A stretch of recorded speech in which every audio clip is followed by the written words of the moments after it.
Muy buenas tardes, mi gente. Otra vez aquí con ustedes, la comadre B, hoping that this week is treating you well. I am here again with one more episode of Comadreando aquí y con café. I hope you guys enjoyed my episode yesterday where we were talking about the Candyman. Obviously, not the kind of story we like to hear, but at the same time, we want to know, you know? Um, Ahora me pinté. Oh my god, yesterday my video just looked so off. I'm trying to do like this just to look at me, so I don't know, it didn't work. Whatever, I look so plain, so I just went for the dramatic look for you guys. So, yes. With that, quiero mandarle un saludo first of all to la comadre Gabby. I am actually wearing lashes from Luna's Lashes right here. La comadre me mandó estos a couple months ago, a little packet. Y pues I put them on for you guys to have that whole dramatic look so I don't look half dead. Give her a follow. She is on Instagram and Facebook. I will put this up so you guys can check it out. Give her a follow.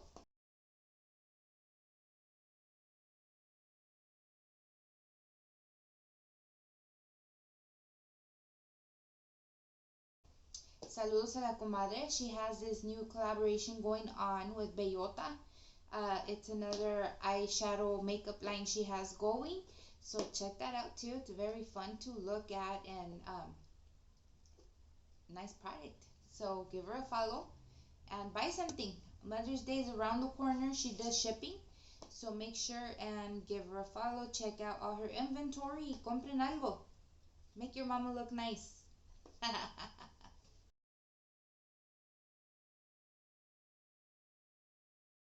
Today is Thursday, May the 4th. So may the 4th be with you.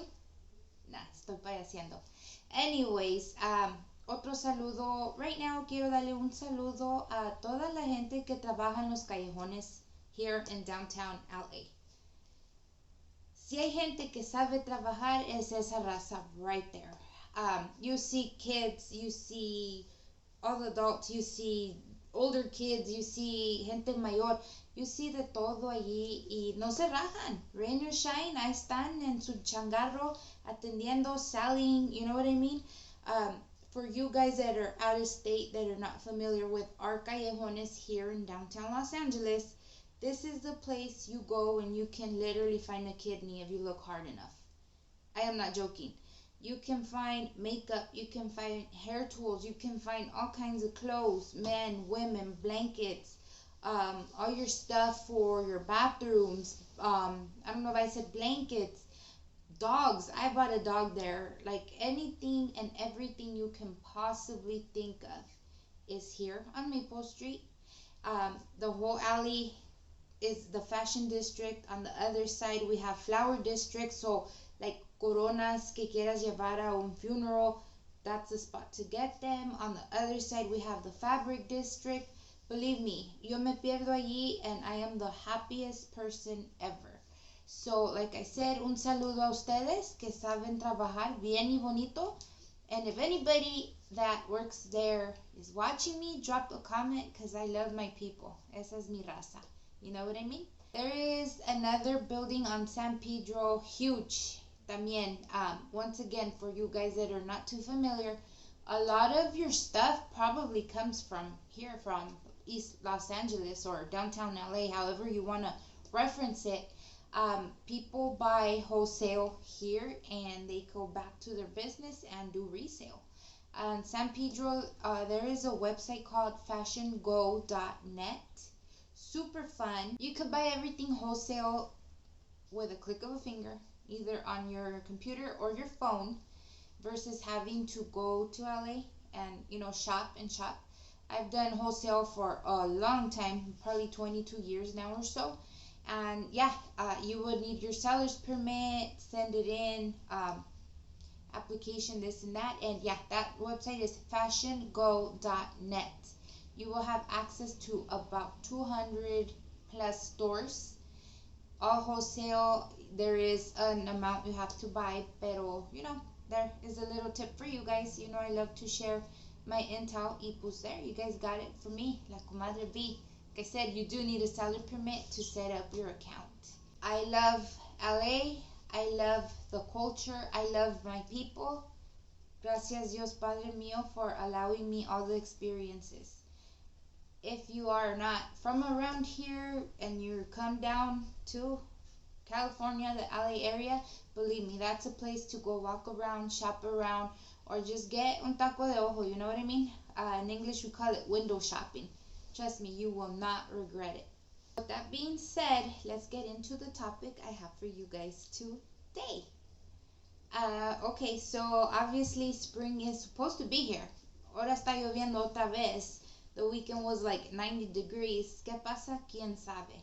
But like I said, it's springtime. Usually it's time for us to start dressing our bed a little bit lighter. So yeah, we have to tuck away the cobijas. Yeah, se lavan. You fold them nice, put them in those bags, y on top of the closet they go. Now let's see, if you're raza, you're probably automatically thinking of your cobija del tigre. If you are, smile, because that's exactly where I'm going with this.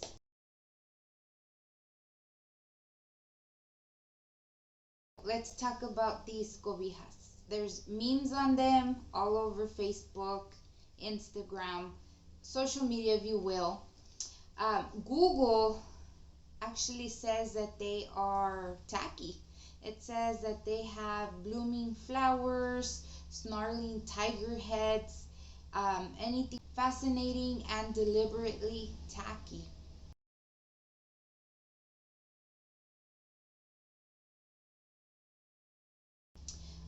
Tacky or not, I love my blanket. When I got married, they gifted us one, my husband's grandmother. I have my blanket almost 18 years now, and yeah, every winter it comes out. Every late spring it goes back up on the closet. Y no se raja la blankets. I'm pretty sure that most of us don't know where these blankets come from, how we got them, because they've been like just, they're your mom's or whatever. But I know we all love them. We love them a lot. Hasta peleamos la herencia, right? Por la pinche cobija. And with good reason.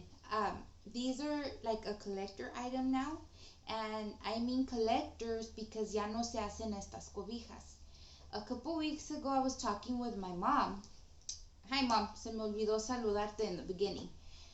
And she was telling me, ya no hacen las San Marcos como las hacían, this and that. And, we started thinking like, yeah, before you would see them like at the indoor swap meets, the regular outdoor swap meets, y ahorita ya no se miran San Marcos. You see blankets that look like it, but they're thin, they're not the same.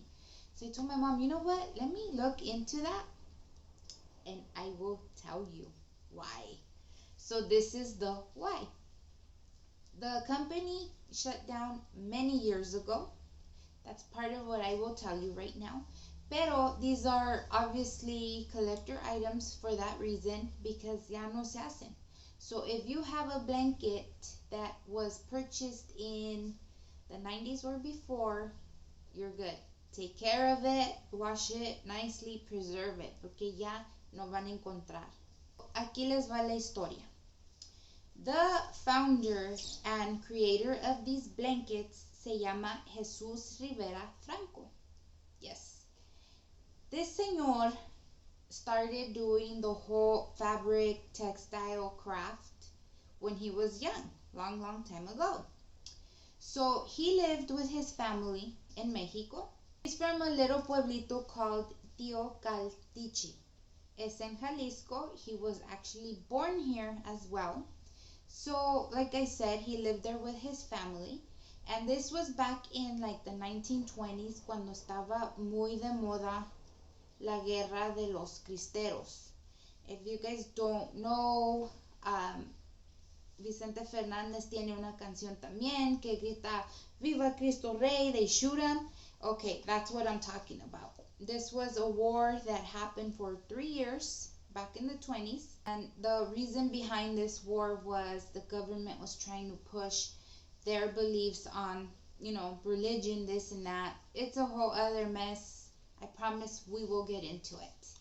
Anyways, la familia de Jesús se fueron huyendo de esta guerra because it hit their pueblo there in Jalisco really, really hard. Estaban invading, all that stuff that comes with it. So they decided to leave.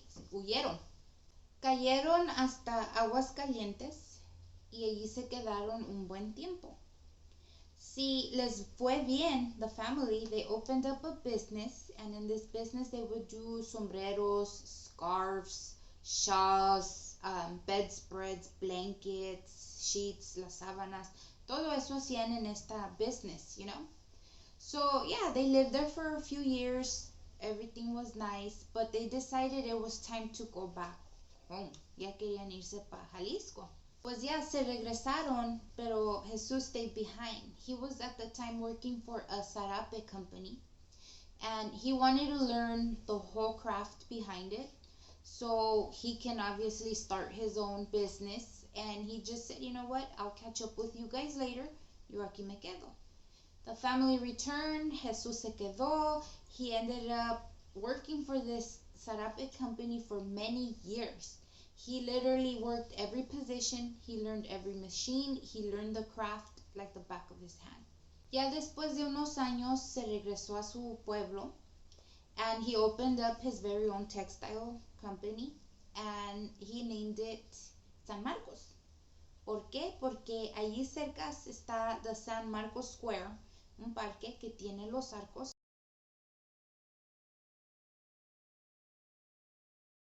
So if you guys are familiar with the blanket, you will see the tag and you will know exactly what I'm talking about. Y si no saben, here it is. Check it out.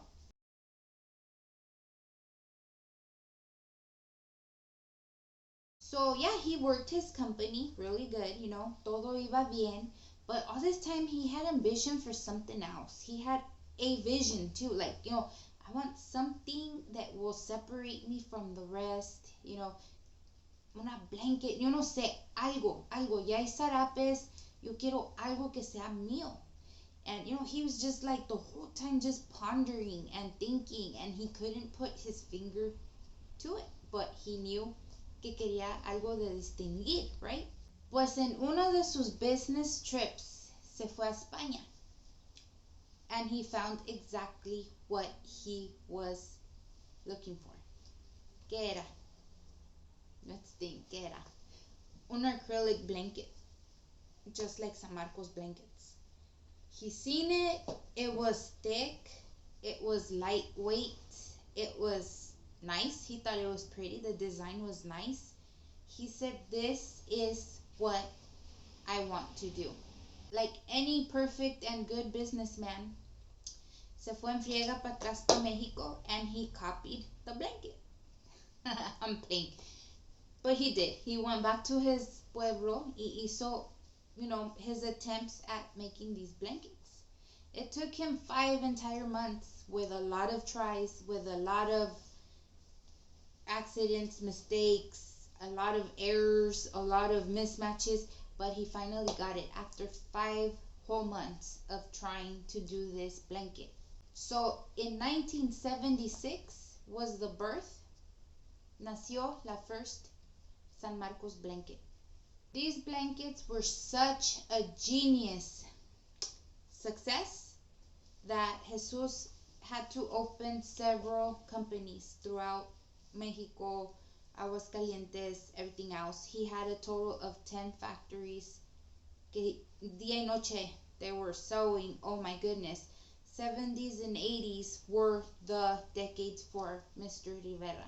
He employed over 400 employees in these 10 factories, and they were generating an average on or about 300,000 blankets a month. That's an insane number of blankets. You have the full size, you have the smaller ones, and then you have the baby ones. So yeah, you can just imagine, en friega estaban los workers, cha-ching, los pockets de Mr. Rivera. So good business, right?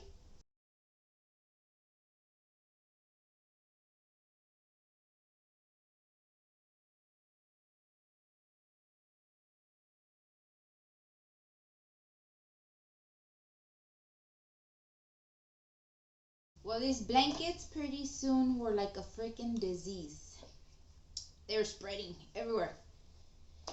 He decided to come here to Los Angeles, downtown Los Angeles. He started going to the swap meets. He started visiting wholesale companies and introducing his product.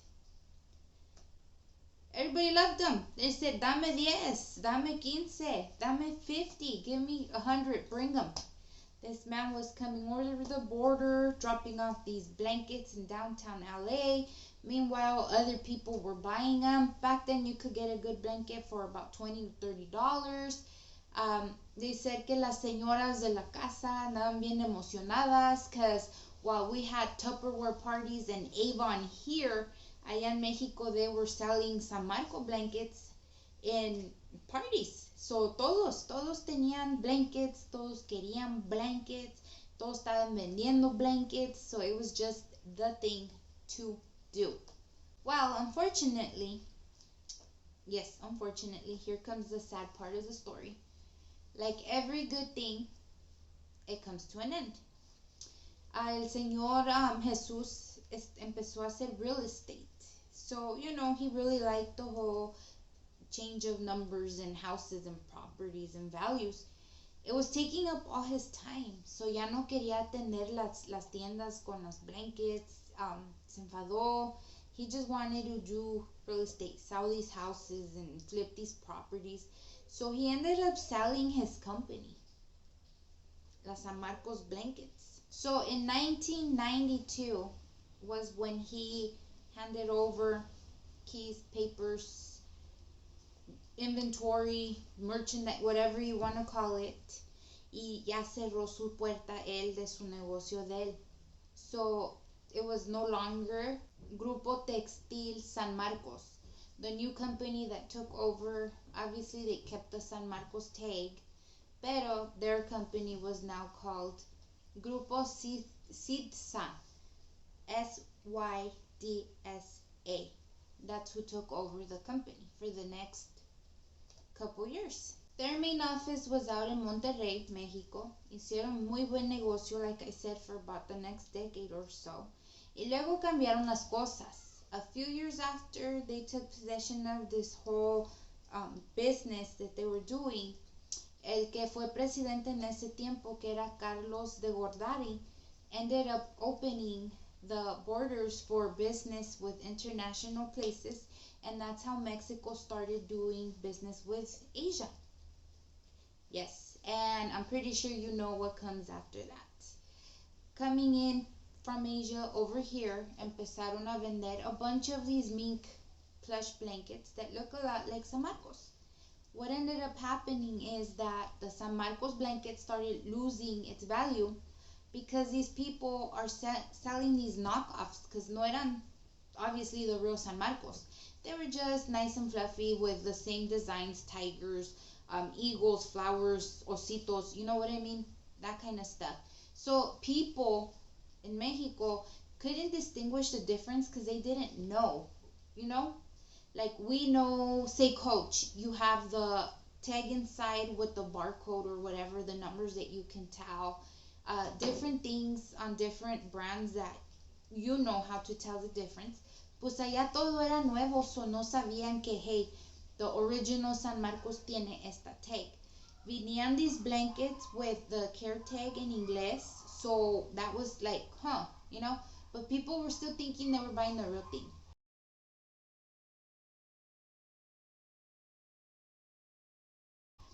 And there was a big difference in price también, because you were buying about 2, maybe 3 of these knockoffs for the price of one blanket. So it kind of sucked for the company because they weren't moving as many blankets anymore, because everybody's buying these Asian, Korean blankets and thinking it's the real deal, and they're happy and content with it anyway. Y pues, ¿qué pasó con San Marcos? Pues pasaron los añitos. Now it is May of 2004. Esta compañía sadly had to completely shut its doors. It closed the last of its company, and that one was in Gómez, Aguascalientes. That was it. They closed shop. Ya no podían. They actually lost so much business because of all this going on. This little dog just keeps barking. I'm sorry. Hold on. And like I said, guys, at the beginning of the video, if you bought your blanket in the 90s and before, 70s, 80s, 90s, you're good to go. Anything prior to 2004, you're good. Anything after that, do not let them trick you into thinking que it's a real San Marcos. Here's a picture of the fake label.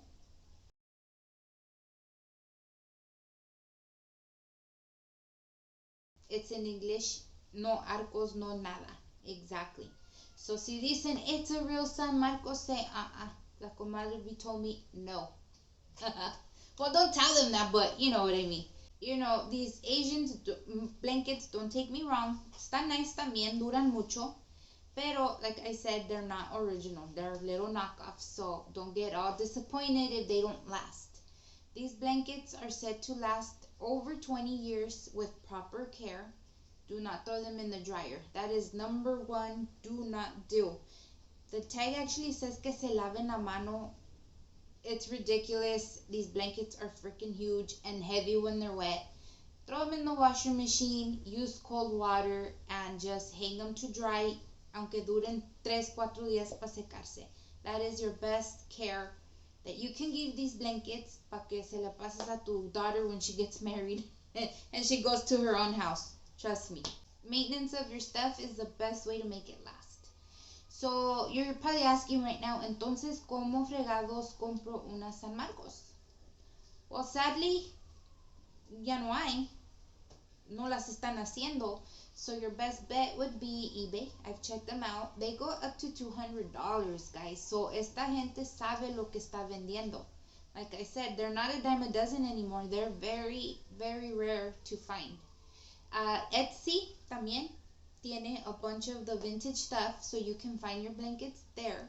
Or you can try OfferUp. OfferUp has a bunch of listings for blankets, different prices. También ellos saben lo que tienen.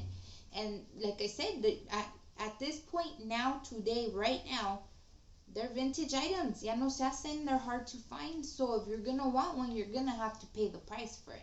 So, I don't know, make your bids, make that purchase, go look at them in person with OfferUp. But check the tag, guys. The tag says it all. Y pues esa es la historia de las cobijitas San Marcos that we love. Our cobija del tigre, our memes that come up every winter.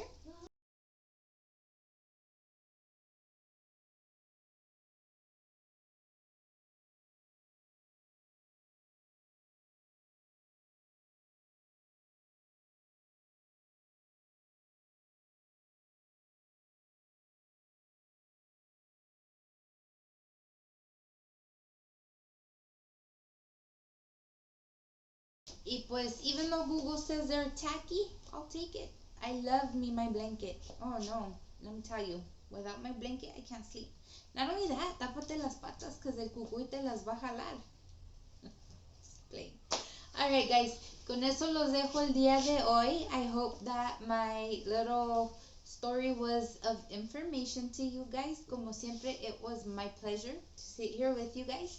Thank you for your time. Y pues check out my other videos because I will have many more coming. Like I said, esto ya se me hizo costumbre. So stay safe, guys. Stay sane y los adoro. Bye.